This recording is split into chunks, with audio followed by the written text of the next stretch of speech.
Chapter number 4 है उसकी जो मिसलेनियस एक्सरसाइज है उसके क्वेश्चनों को सोल्व करेंगे। तो यहाँ पे देखो क्वेश्चन नंबर फर्स्ट है, उसमें कह रहा है कि सारणी अपने को दी है उसका मान अपने को क्या करना है, ज्ञात करना है। तो फिर यहाँ से देखो इसका जो सॉल्यूशन है वो देखो क्या होगा, क्योंकि 2/2 क्रम का सारणी है तो मैंने कहा था कि इसके मुख्य विकर्ण का गुणन माइनस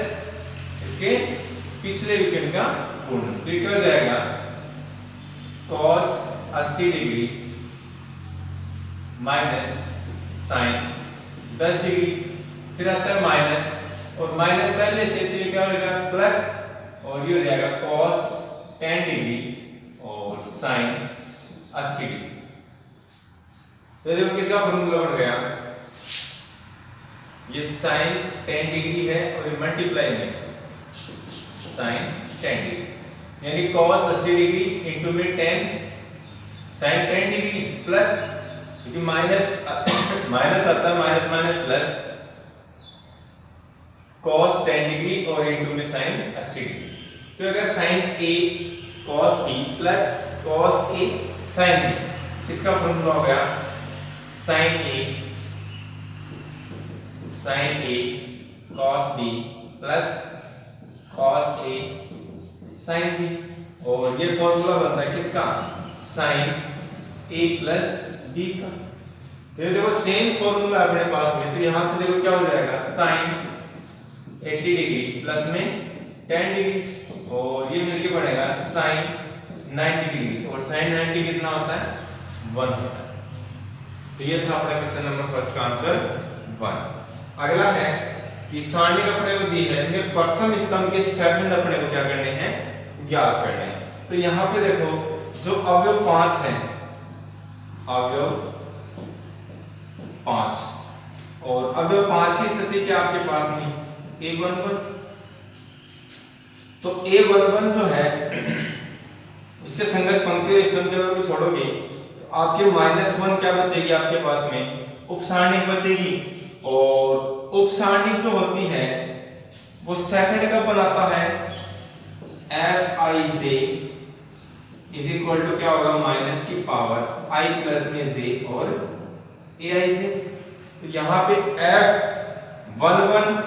तो F11 क्या हो जाएगा आपके पास में -1 की पावर i का मान कितना है यहाँ पे 1 तो हो जाएगा 1 प्लस में 1, और aij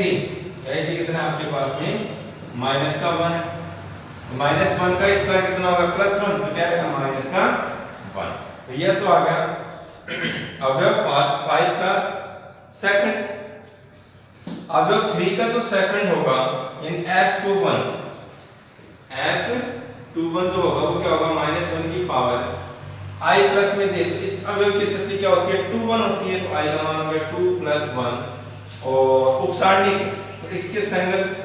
पंक्ति और स्तंभ के अवयव को आप क्या करोगे छोड़ोगे तो क्या आएगा उपसारणिक मान 20, तो आएगा आपके पास में 20। तो यहाँ पे देखो F21 क्या होगा -1 की पावर 3 क्या बनेगा माइनस, और क्या आएगा 20। तो प्रथम स्तंभ के अनुदिश जो सेकंड होंगे, सेकंड क्या हो जाएंगे आपके पास में, सेकंड होंगे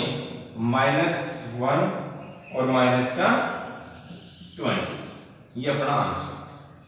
ऐसे ही वो ऐसे पूछ सकता था द्वितीय स्तंभ के सेकंड, प्रथम पंक्ति के सेकंड और द्वितीय पंक्ति के सेकंड अपने को पूछ सकता था। तो जब भी ऐसे पूछे तो आप उसको सोल्व कर सकते हो, और इस प्रकार के जो क्वेश्चन है वो 1 नंबर के क्वेश्चन में पूछे जा सकते हैं। यहाँ पे अगला क्वेश्चन अपने पास में कि यदि अपने को सारणिक दी है तो सारणिक इसका मान अपने को निकालना है। यह ऑब्जेक्टिव टाइप क्वेश्चन है, तो यहां से देखो इसको सॉल्व करते हैं अपन। इसका मान पूछा है इसने, तो ये हो जाएगा आपके पास में, यहां पे देखो अगर मैं प्रथम पंक्ति से -2, द्वितीय पंक्ति से -2 और तृतीय पंक्ति से -2 कॉमन निकालूं, यहां देखो यानी कि R1 R2 तथा R3 से -2 और -2 उभयनिष्ठ लेने पर, उभयनिष्ठ जब लोगे आप तो देखो आपके पास में क्या आएगा, माइनस का 2 प्रथम पंक्ति, फिर माइनस का 2 द्वितीय पंक्ति और माइनस का 2 तृतीय पंक्ति। तो फिर यहाँ देखो आपके पास में क्या बचेगा, यहाँ से -2 कॉमन आ गया तो कितना बच गया, 1 2 3, यहाँ पे 4 5 6, ये आ गया 1 2 और 4, और ये दोनों मिलके क्या बनेगा, कितना हो गया, माइनस का 8 जाएगा, माइनस का 8। और ये क्या दिया हुआ आपने को, ये देखो किसके इक्वल है, डेल के इक्वल है, तो ये क्या जाएगा आपके पास में, माइनस का 8 डेल। इसका जो आंसर होगा वो क्या हो जाएगा, माइनस का 8 डेल हो जाएगा। तो ये था अपने क्वेश्चन नंबर 3 का आंसर। नेक्स्ट क्वेश्चन को देखते हैं।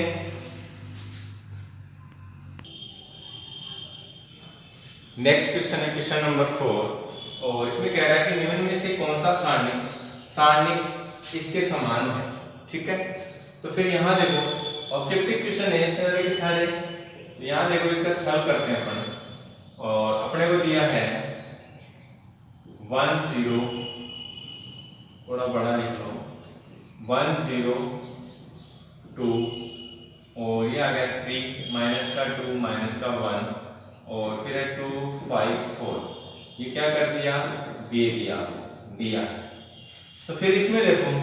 अपने को जो 4 ऑप्शन दिए हैं, 4 ऑप्शन में मिला के लेके आना कि कौन से सारणी के इक्वल है। तो यहाँ देखो, यहाँ मैं कर रहा हूँ C2 इंटरचेंज C3, तो जब C2 इंटरचेंज C3 करोगे तो आएगा माइनस साइन बाहर, जाएगा माइनस का साइन बाहर, और ये बन गया 1 3 2, और C2 और C3 को इंटरचेंज कर दिया तो क्या आएगा, 2 माइनस का 1 4, फिर है 0 माइनस का 2 और 5। अगला देखो, फिर मैं संक्रिया लगा रहा हूं, C1 इंटरचेंज C2, तो C1 इंटरचेंज करोगे C2 से, तो फिर माइनस बाहर आएगा, तो -1 इंटू में -1, और आपके पास में देखो क्या मिलेगा, C1 ये है और C2 ये है, तो आएगा 2 माइनस का 1 4, फिर है 1 3 2, और ये है 0 माइनस का 2 और 5। तो ये -1 इंटू -1 क्या मिलेगा आपको, पॉजिटिव। तो यहां से ये तो हो गया पॉजिटिव, और आपके पास में क्या प्राप्त हो गया, 2 माइनस का 1 4 1 3 2, और ये आ गया 0 माइनस का 2 और 5। फिर यहाँ देखो, फिर मैं ऑपरेट कर रहा हूँ उसमें कि C2 इंटरचेंज कर रहा हूँ C3 से, तो यहाँ देखो इंटरचेंज करोगे तो माइनस आएगा, और ये आपके पास में आएगा 2 माइनस का 1 4, C2 इंटरचेंज C3 है तो C3 C2 की जगह आएगा, ये आएगा 0 माइनस का 2 5, और ये आएगा 1 3 और 2। तो ये क्या अपना फाइनली आंसर है, तो यहाँ ऑप्शन हो जाएगा घ। ठीक है, नेक्स्ट जो क्वेश्चन है वह क्वेश्चन नंबर 6, और क्वेश्चन नंबर 6 में आपको सारणी दिए और इस सारणी का मान अपने को निकाल के लेके आना। तो यहाँ देखो इसका हल करते हैं अपन, अपने को दे दिया है, तो ये सारणी दे दी अपने को, और ये है 1 BC, और फिर है A B प्लस C, फिर है 1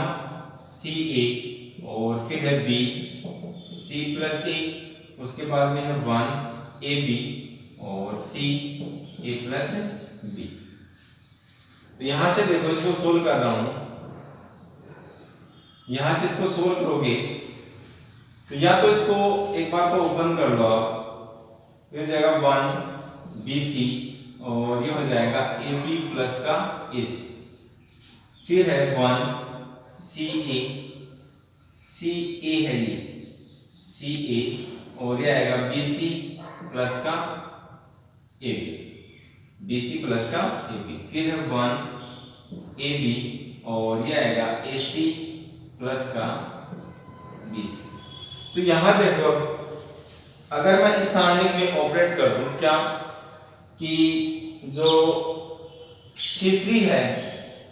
C3 को अगर मेरे को प्राप्त करना है तो मैं C3 में C2 ऐड कर रहा हूँ। C3 में C2 ऐड करूंगा तो आपको देखो क्या प्राप्त होगा। यहां से देखो यह आएगा 1, यह आएगा 1 BC, और अब C3 क्या है, AB plus AC plus BC आएगा क्योंकि C2 ऐड हो रहा है। तो ये आपके पास में आ जाएगा AB प्लस BC और प्लस AC,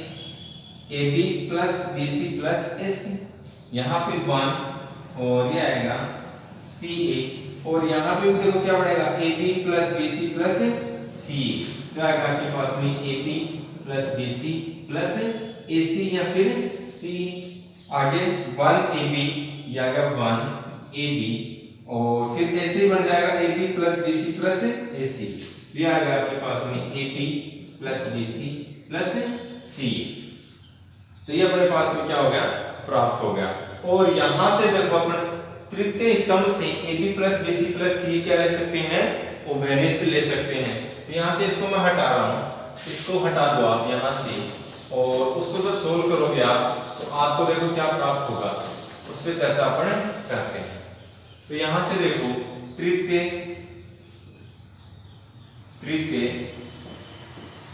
स्तंभ से AB plus BC plus CA उभयनिष्ठ लेने पर,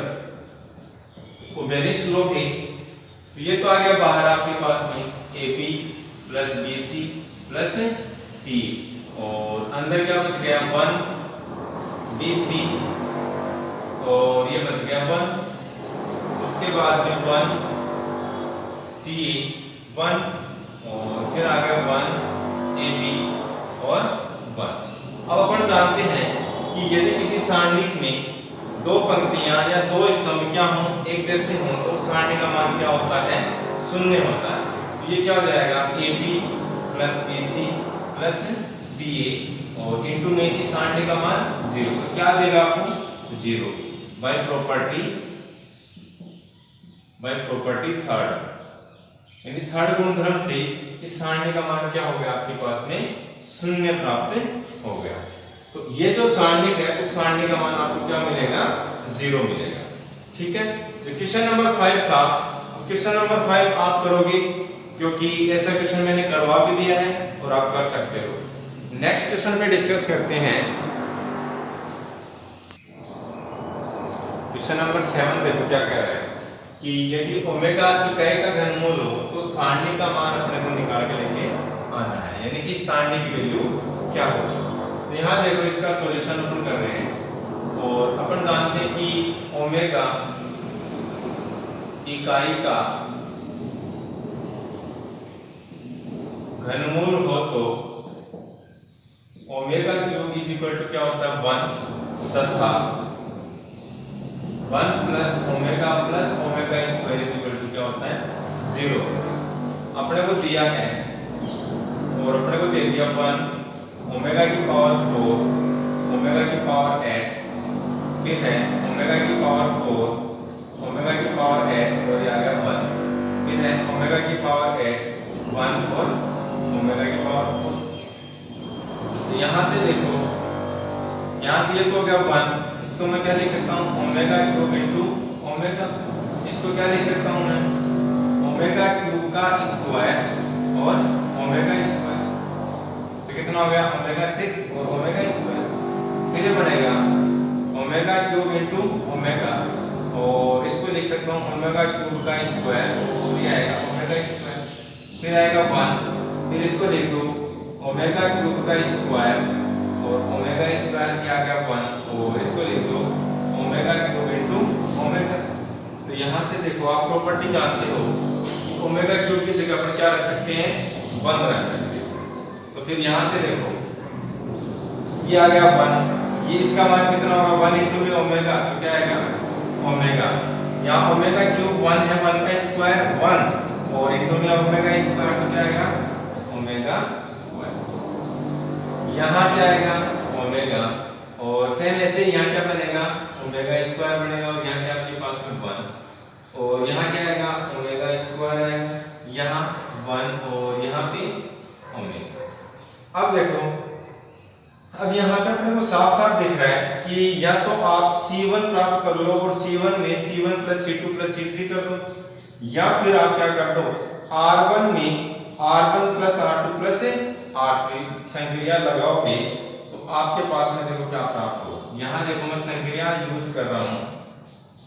और संक्रिया लगा रहा हूँ, R1 प्राप्त कर रहा हूँ और R1 में R2 प्लस R3 ऐड कर रहा हूँ। तो फिर यहाँ से देखो आपको क्या मिलने वाला है। यहाँ पर सोल्व कर रहे हैं इसको, संक्रिया लगा दी मैंने, R1 plus R2 plus R3 मिलके क्या बनेगा R1 में। तो R1 क्या आपका 1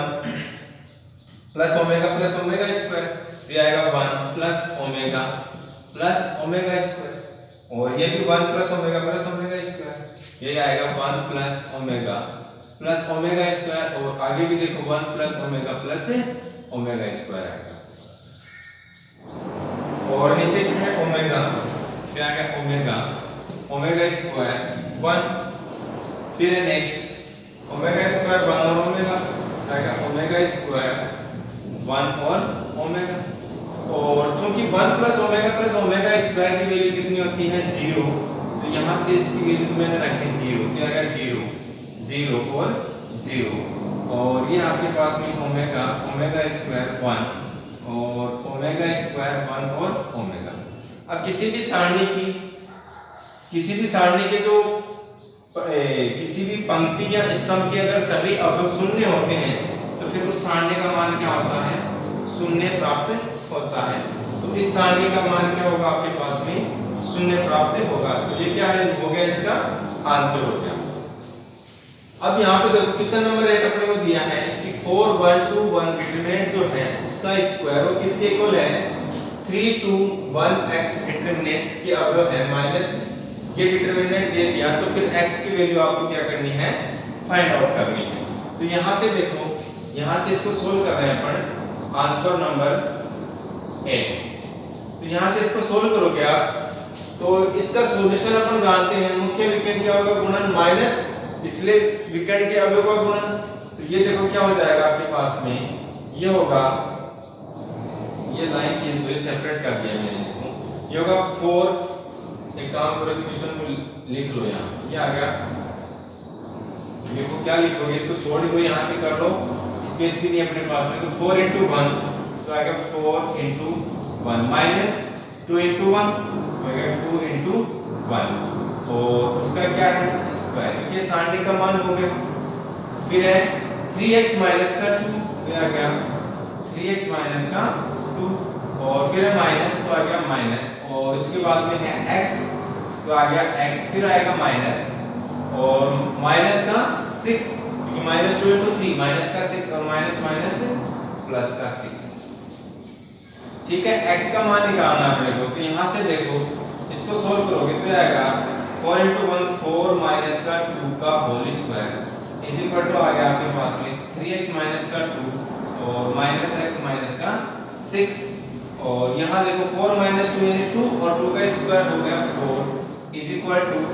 3x माइनस x है तो क्या आएगा 2x, और माइनस 2 माइनस का 6 माइनस का 8। 2 या तो एक काम करो 2x को इस साइड ले आओ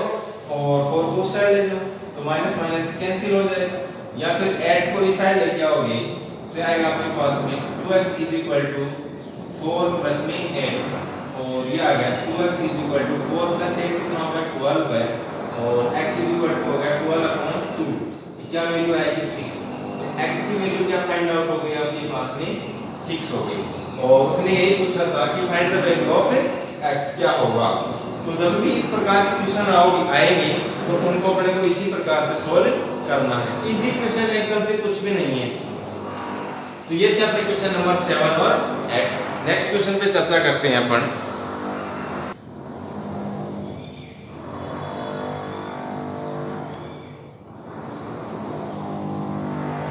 क्वेश्चन नंबर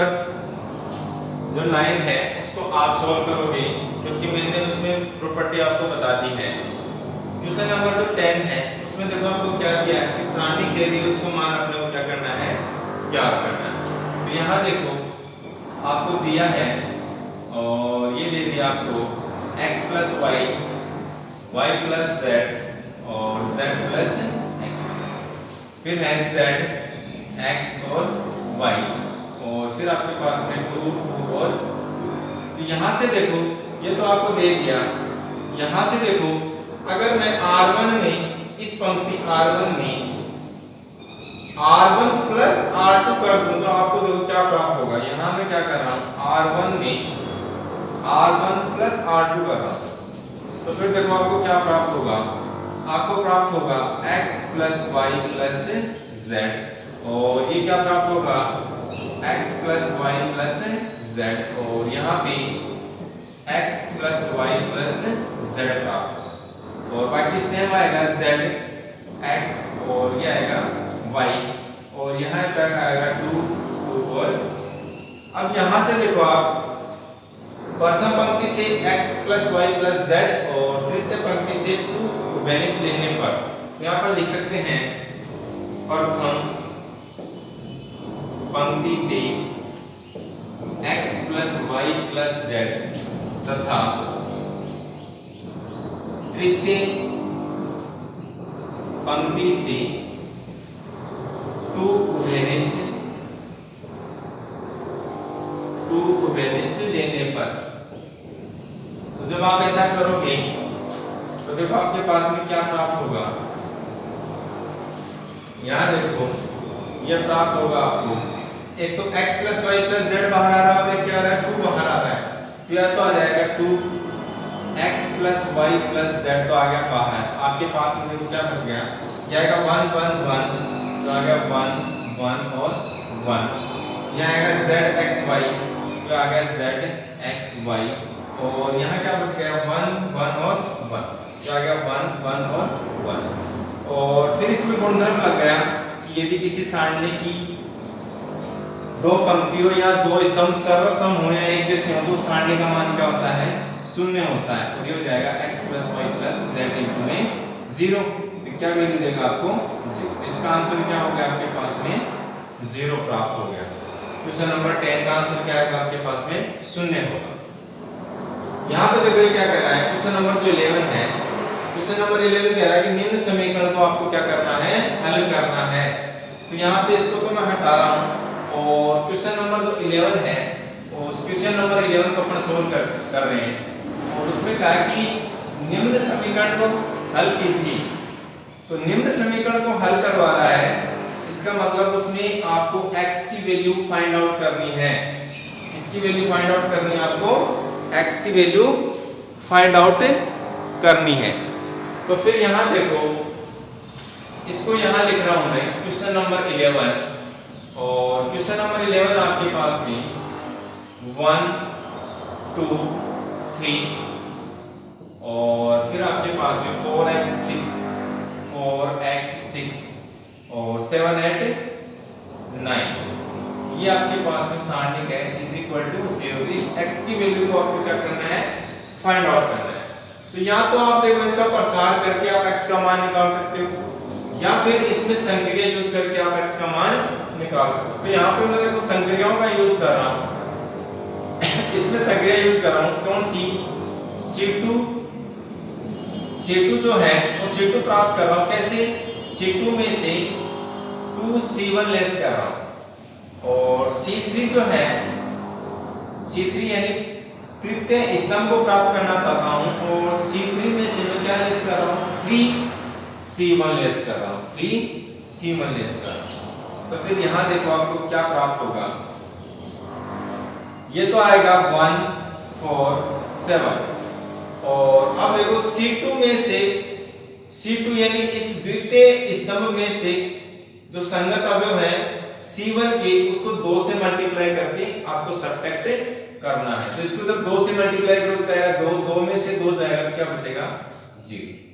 यहाँ पे ये x है, x में से घटाओगे आप 2 into 4 तो कितना आएगा x माइनस का 8, फिर है ये 8, तो 8 में से क्या घटाओगे आप,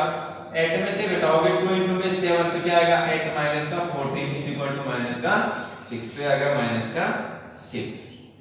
आगे अपने पास में तृतीय स्तंभ को अपने को प्राप्त करना है, और कैसे प्राप्त करना है, तृतीय स्तंभ के अवयव में से प्रथम स्तंभ के जो संगत अवयव है उसको 3 से मल्टीप्लाई करके सब्ट्रैक्ट करना। तो आएगा 3 माइनस 3 इंटू 1, तो 3 का क्या हो जाएगा 0 बन जाएगा। फिर आएगा 6, यह आएगा 6 माइनस, इसको 3 से मल्टीप्लाई करना जाएगा, 3 इंटू में 4 कितना हो गया 12, तो आएगा 6 minus 12 is equal to minus का 6, तो आएगा माइनस का 6। नेक्स्ट आपके पास में 9, तो आएगा 9 माइनस का, और इसको 3 से मल्टीप्लाई करना है तो आएगा 3 इंटू में 7, तो आएगा 9 माइनस का 21, और ये क्या आएगा माइनस का 12 आएगा। यहाँ कर दो आप माइनस का 12। अब देखो प्रथम पंक्ति के अनुदिश इसका क्या कर दो प्रसार कर दो। यहाँ लिख रहा हूं प्रथम पंक्ति की अनुदिश प्रसार करने पर, जो प्रथम पंक्ति के अनुदिश इसका प्रसार करोगे तो आएगा 1, ठीक है। और 1 के संगत पंक्ति और स्तंभ के अवयव को छोड़ोगे आप, तो यहाँ देखो क्या आएगा माइनस का 12, क्या आ गया माइनस का 12 इंटू में x माइनस का 8, ये इससे मल्टीप्लाई हो गया, माइनस आता है फिर माइनस, और माइनस माइनस प्लस का 36, जो हो गया ब्रैकेट बंद, फिर आएगा माइनस का 0, क्या आएगा माइनस का